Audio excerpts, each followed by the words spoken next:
For more on what's been happening, we can cross now to Jerusalem and speak with our correspondent there, Noga Tornopolsky.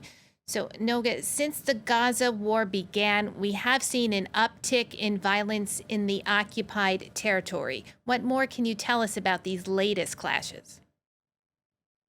Yes, absolutely. And I would take it, Catherine, even a little bit further. Since this government came to power in late December 2022, with a cabinet half filled with ministers who openly declare their hope that Israel would annex the entire West Bank, and in the case of some of them, would empty it of the Palestinian population, we have seen an uptick in violence. Most of the escalation, especially recently, has been violence perpetrated by Jewish settlers or on their behalf against Palestinians.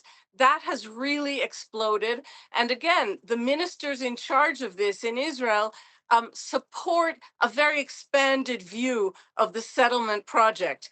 In the last 2 days, we have seen a specific spike.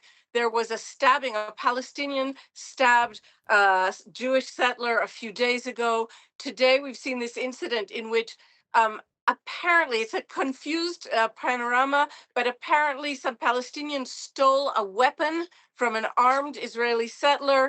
An IDF officer who was standing by was shot and killed. And the second person killed is a settler who belonged to the local defense unit.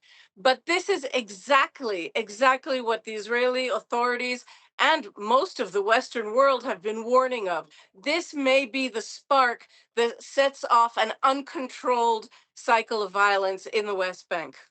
Now, Noga, we also have seen that the Israeli Prime Minister's office has announced that Benjamin Netanyahu will meet with Donald Trump at the White House this coming Tuesday. The two leaders, they'll have a lot to talk about. Indeed, we know that recently, certainly since the ceasefire was imposed by the United States in the conflict with Iran, so back in April, tensions have been growing between Donald Trump specifically and Benjamin Netanyahu, who was really hoping he'd be able to use what he considers his unique ties to President Trump as part of his campaign. Elections in Israel will take place in about 3 months.